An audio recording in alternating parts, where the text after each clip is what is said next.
Hello everyone, welcome back to the Reading Corner. Thank you so much for choosing to be here and share your day with me. I hope that you're all well wherever you are. Are you all ready for another beautiful book today? Fantastic! Then let's begin. Today's book is The Velveteen Rabbit by Margery Williams with illustrations by Sarah Massini.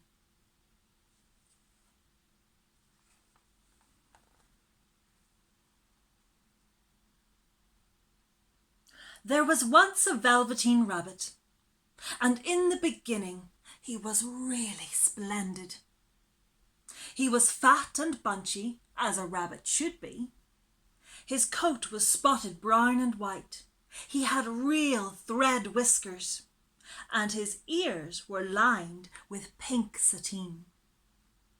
On Christmas morning, when he sat wedged in the top of the boy's stocking with a sprig of holly between his paws, the effect was charming.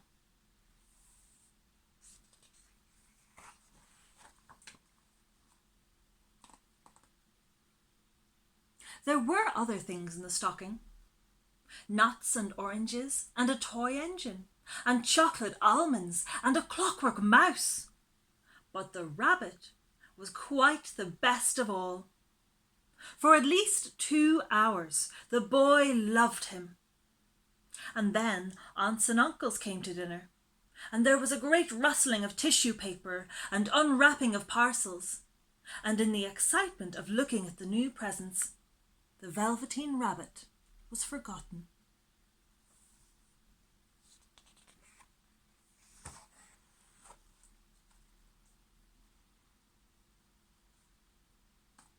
For a long time he lived in the toy cupboard or in the nursery floor, and no one thought very much about him.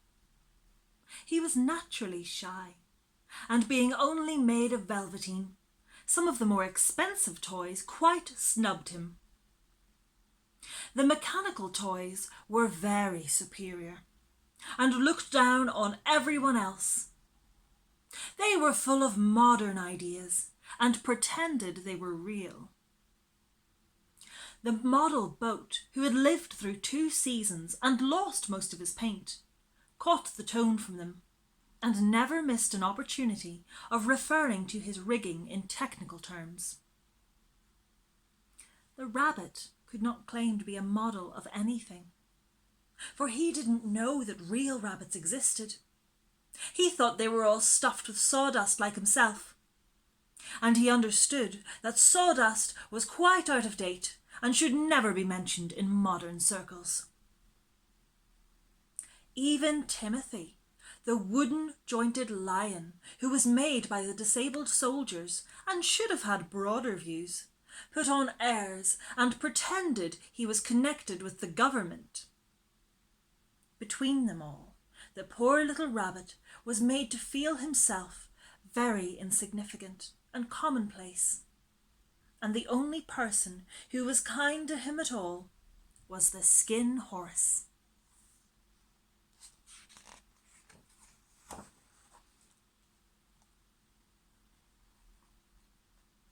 The Skin Horse had lived longer in the nursery than any of the others. He was so old that his brown coat was bald in patches and showed the seams underneath, and most of the hairs in his tail had been pulled out to string bead necklaces. He was wise, for he had seen a long succession of mechanical toys arrive to boast and swagger, and by break their mainsprings and pass away. And he knew that they were only toys, and would never turn into anything else. For nursery magic is very strange and wonderful, and only those playthings that are old and wise and experienced, like the Skin Horse, understand all about it.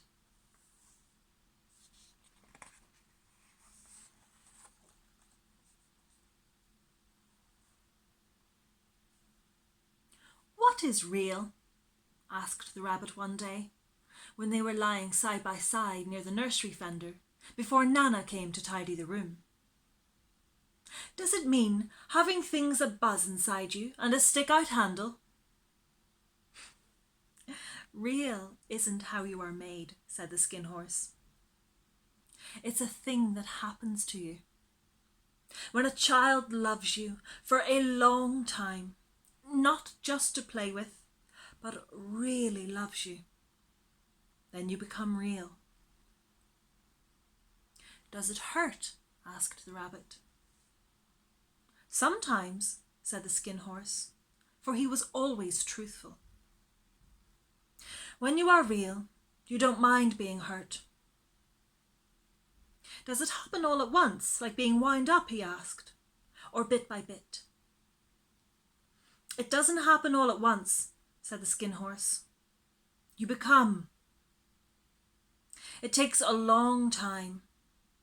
That's why it doesn't often happen to people who break easily, or have sharp edges, or who have to be carefully kept. Generally, by the time you are real, most of your hair has been loved off, and your eyes drop out, and you get loose in the joints and very shabby. But these things don't matter at all, because once you are real, you can't be ugly, except to people who don't understand." "I suppose you are real?" said the rabbit, and then he wished that he had not said it, for he thought the Skin Horse might be sensitive. But the Skin Horse only smiled. "The boy's uncle made me real," he said. "That was a great many years ago. But once you are real, you can't become unreal again." The rabbit sighed. He thought it would be a long time before this magic called real happened to him. He longed to become real, to know what it felt like. And yet, the idea of growing shabby and losing his eyes and whiskers was rather sad. He wished that he could become it without these uncomfortable things happening to him.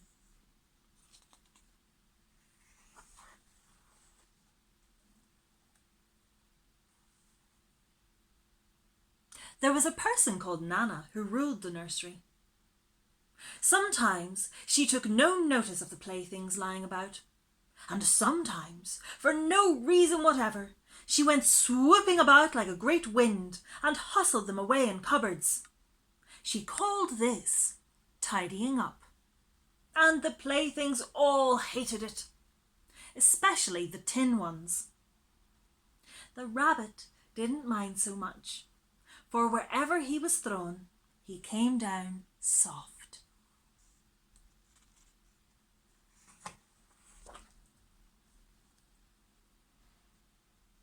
One evening, when the boy was going to bed, he couldn't find the china dog that always slept with him. Nana was in a hurry, and it was too much trouble to hunt for china dogs at bedtime. So she simply looked about her, and seeing that the toy cupboard doors stood open, she made a swoop. "Here," she said, "take your old bunny. He'll do to sleep with you." And she dragged the rabbit out by one ear and put him into the boy's arms.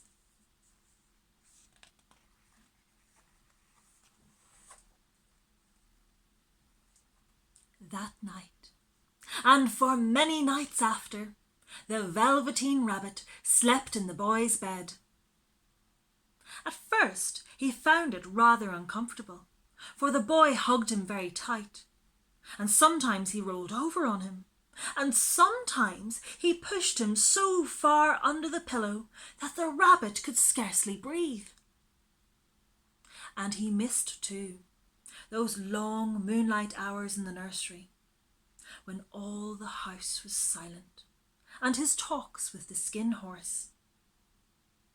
But very soon he grew to like it, for the boy used to talk to him, and made nice tunnels for him under the bedclothes that he said were like the burrows the real rabbits lived in.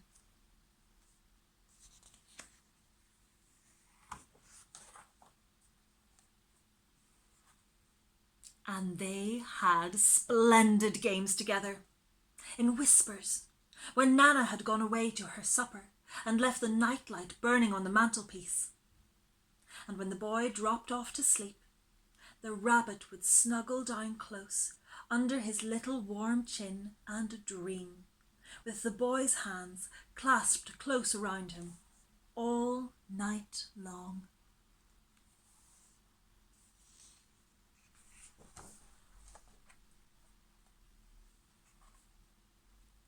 And so time went on, and the little rabbit was very happy. So happy that he never noticed how his beautiful velveteen fur was getting shabbier and shabbier, and his tail came unsewn, and all the pink rubbed off his nose where the boy had kissed him.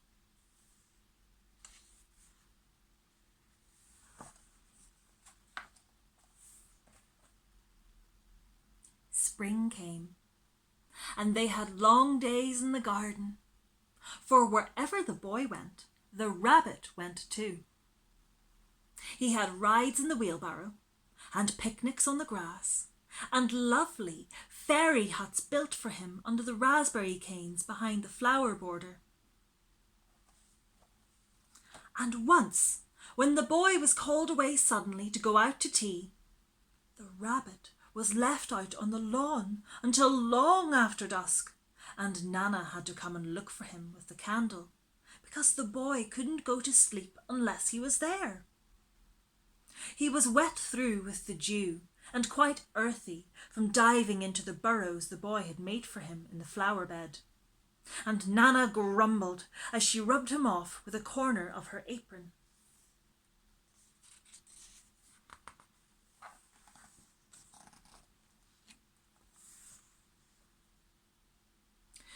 "You must have your old bunny," she said. "Fancy all that fuss for a toy." The boy sat up in bed and stretched out his hands. "Give me my bunny," he said. "You mustn't say that. He isn't a toy. He's real." When the little rabbit heard that, he was happy, for he knew that what the skin horse had said was true at last. The nursery magic had happened to him, and he was a toy no longer. He was real. The boy himself had said it. That night he was almost too happy to sleep, and so much love stirred in his little sawdust heart that it almost burst. And into his boot-button eyes, that had long ago lost their polish, there came a look of wisdom and beauty, so that even Nana noticed it the next morning when she picked him up and said, "I declare, if that old bunny hasn't got quite a knowing expression."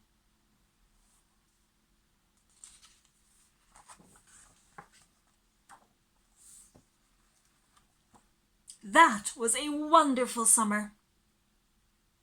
Near the house where they lived was a wood, and in the long June evenings the boy liked to go there after tea to play. He took the Velveteen rabbit with him, and before he wandered off to pick flowers or play brigands among the trees, he always made the rabbit a little nest somewhere along the bracken where he would be quite cosy. For he was a kind-hearted little boy, and he liked Bunny to be comfortable. One evening, while the rabbit was lying there alone, watching the ants that ran to and fro between his velvet paws in the grass, he saw two strange beings creep out of the tall bracken near him. They were rabbits, like himself, but quite furry and brand new. They must have been very well made, for their seams didn't show at all, and they changed shape in a strange way when they moved. One minute they were long and thin, and the next minute fat and bunchy, instead of always staying the same like he did. Their feet padded softly on the ground, and they crept quite close to him, twitching their noses, while the rabbit stared hard to see which side the clockwork stuck out. for he knew that people who jump generally have something to wind up. But he couldn't see it. They were evidently a new kind of rabbit altogether.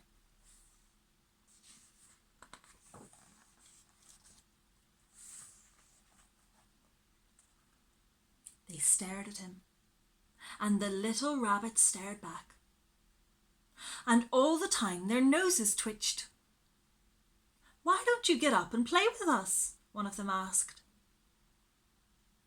"I don't feel like it," said the rabbit, for he didn't want to explain that he had no clockwork.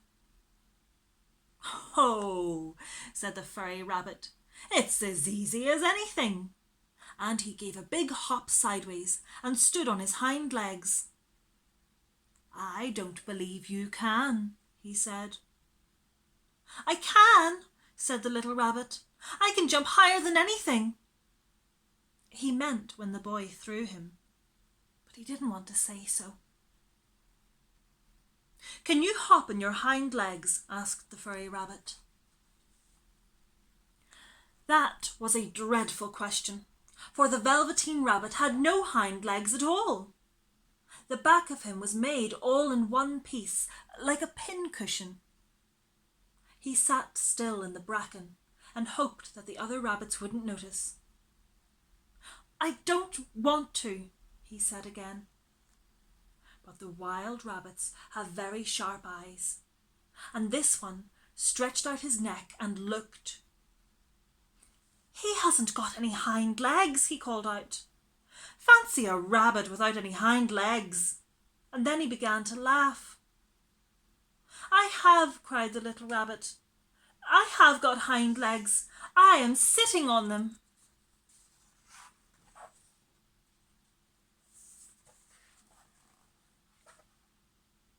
"Then stretch them out and show me, like this," said the wild rabbit. And he began to whirl round and dance till the little rabbit got quite dizzy. "I don't like dancing," he said. "I'd rather sit still." But all the while he was longing to dance, for a funny, new, tickly feeling ran through him, and he felt he would give anything in the world to be able to jump about like these rabbits did.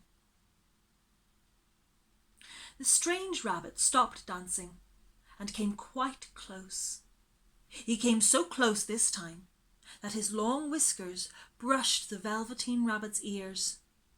Then he wrinkled his nose suddenly and flattened his ears and jumped backwards.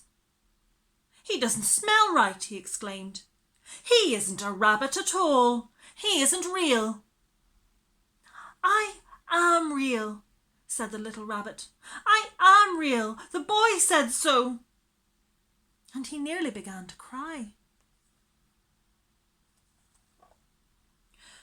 Just then there was a sound of footsteps, and the boy ran past near them, and with a stamp of feet and a flash of white tails, the two strange rabbits disappeared.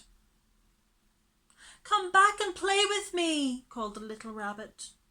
"Oh, do come back. I know I am real." But there was no answer. Only the little ants ran to and fro, and the bracken swayed gently where the two strangers had passed. The Velveteen rabbit was all alone. "Oh dear," he thought. "Why did they run away like that? Why couldn't they stop and talk to me?" For a long time he lay very still, watching the bracken and hoping that they would come back. But they never returned. And presently the sun sank lower, and the little white moths fluttered out, and the boy came and carried him home.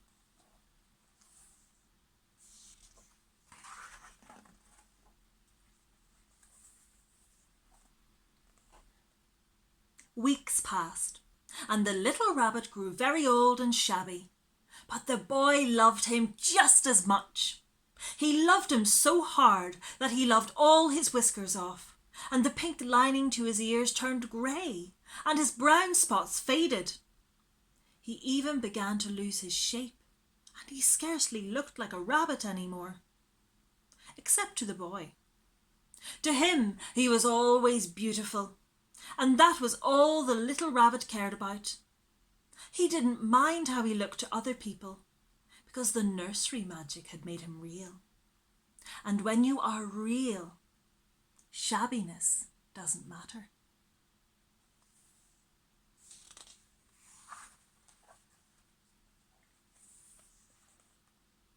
And then one day, the boy was ill. His face grew very flushed, and he talked in his sleep, and his little body was so hot that it burned the rabbit when he held him close. Strange people came and went in the nursery, and a light burned all night, and through it all the little Velveteen rabbit lay there, hidden from sight under the bedclothes, and he never stirred, for he was afraid that if they found him, someone might take him away, and he knew that the boy needed him. It was a long, weary time, for the boy was too ill to play, and the little rabbit found it rather dull with nothing to do all day long. But he snuggled down patiently and looked forward to the time when the boy would be well again, and they would go out into the garden amongst the flowers and the butterflies and play splendid games in the raspberry thicket like they used to. All sorts of delightful things he planned. And while the boy lay half asleep, he crept up close to the pillow and whispered them in his ear.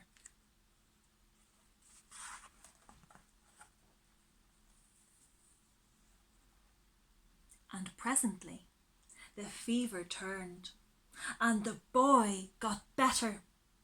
He was able to sit up in bed and look at picture books, while the little rabbit cuddled close at his side.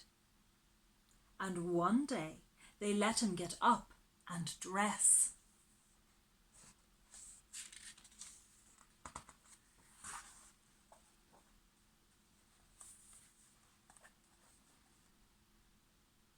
It was a bright sunny morning, and the window stood wide open.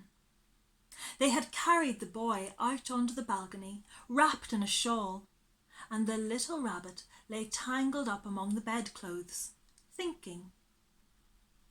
The boy was going to the seaside tomorrow. Everything was arranged, and now it only remained to carry out the doctor's orders. They talked about it all, while the little rabbit lay under the bedclothes, with just his head peeping out, and listened. The room was to be disinfected, and all the books and toys that the boy had played with in bed must be burned. "Hurrah!" thought the little rabbit. "Tomorrow we shall go to the seaside." For the boy had often talked of the seaside, and he wanted very much to see the big waves coming in, and the tiny crabs, and the sand castles.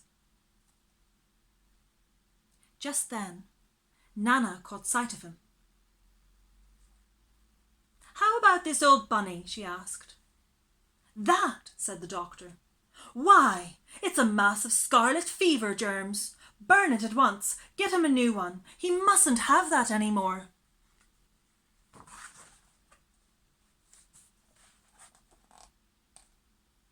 And so the little rabbit was put into a sack with the old picture books and a lot of rubbish, and carried out to the end of the garden behind the fowl house. That was a fine place to make a bonfire, only the gardener was too busy just then to attend to it. He had the potatoes to dig and the green peas to gather, but next morning he promised to come quietly and burn the lot.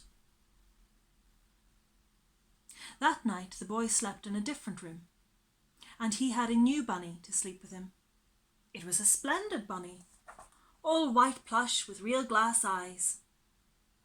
But the boy was too excited to care very much about it, For tomorrow he was going to the seaside, and that in itself was such a wonderful thing that he could think of nothing else. And while the boy was asleep, dreaming of the seaside, the little rabbit lay among the old picture books in the corner behind the fowl house. He felt very lonely. The sack had been left untied, and so, by wriggling a bit, he was able to get his head through the opening and look out. He was shivering a little, for he had always been used to sleeping in a proper bed. And by this time, his coat had worn so thin and threadbare from hugging that it was no longer any protection to him. Nearby, he could see the thicket of raspberry canes, growing tall and close like a tropical jungle, in whose shadow he had played with the boy on bygone mornings. He thought of those long, sunlit hours in the garden. How happy they were! And a great sadness came over him. He seemed to see them all pass before him, each more beautiful than the other. The fairy huts in the flower bed, the quiet evenings in the wood when he lay in the bracken and the little ants ran over his paws, the wonderful day when he first knew that he was real. He thought of the skin horse, so wise and gentle, and all that he had told him. Of what use it was to be loved and lose one's beauty and become real if it all ended like this. And a tear, a real tear, trickled down his little shabby velvet nose and fell to the ground.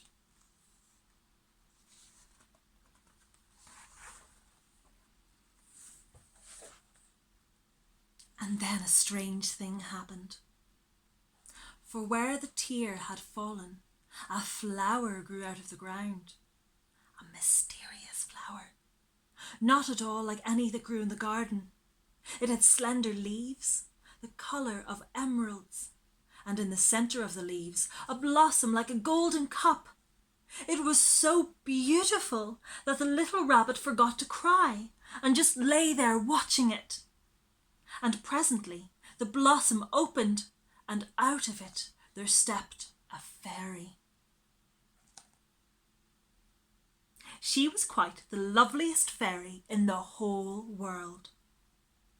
Her dress was of pearl and dewdrops, and there were flowers round her neck and in her hair, and her face was like the most perfect flower of all.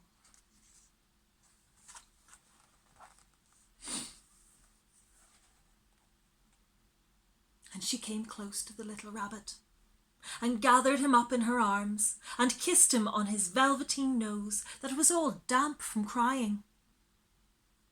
"Little rabbit," she said, "don't you know who I am?" The rabbit looked up at her, and it seemed to him that he had seen her face before, but he couldn't think where. "I am the nursery magic fairy," she said. "I take care of all the playthings that the children have loved. When they are old and worn out, and the children don't need them anymore, then I come and take them away with me and turn them into real." "Wasn't I real before?" asked the little rabbit. "You were real to the boy," the fairy said, "because he loved you. Now you shall be real to everyone."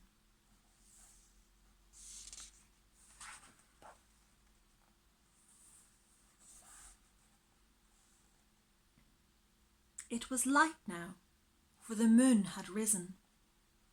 All the forest was beautiful, and the fronds of bracken shone like frosted silver. In the open glade between the tree trunks, the wild rabbits danced with their shadows on the velvet grass. But when they saw the fairy, they all stopped dancing and stood in a ring to stare at her. I've brought you a new playfellow, the fairy said. You must be very kind to him and teach him all he needs to know in Rabbitland, for he is going to live with you for ever and ever. And she kissed the little rabbit again and put him down in the grass. Run and play, little rabbit, she said.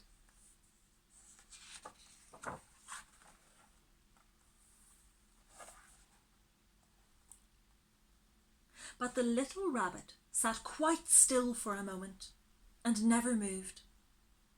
For when he saw all the wild rabbits dancing round him, he suddenly remembered about his hind legs, and he didn't want them to see that he was made all in one piece. He didn't know that when the fairy kissed him that last time, she had changed him altogether. And he might have sat there a long time, too shy to move, if just then something hadn't tickled his nose, and before he thought what he was doing, he lifted his hind toe to scratch it.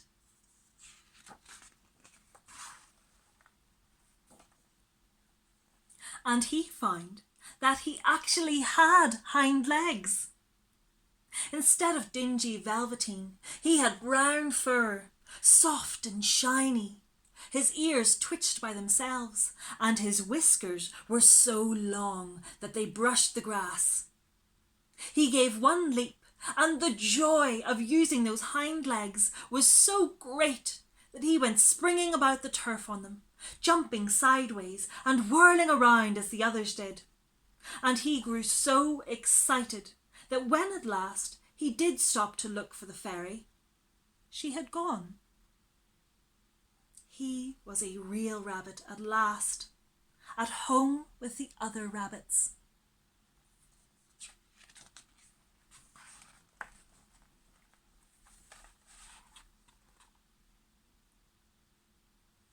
Autumn passed, and winter. And in the spring, when the days grew warm and sunny, the boy went out to play in the wood behind the house. And while he was playing, 2 rabbits crept out from the bracken and peeped at him.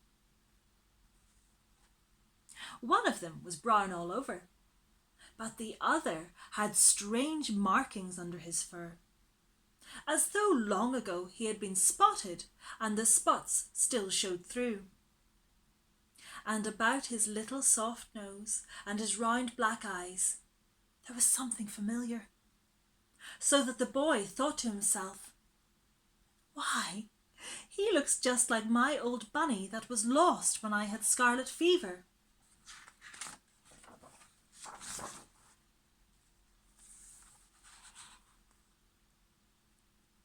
But he never knew that it really was his own bunny, come back to look at the child who had first helped him to be real.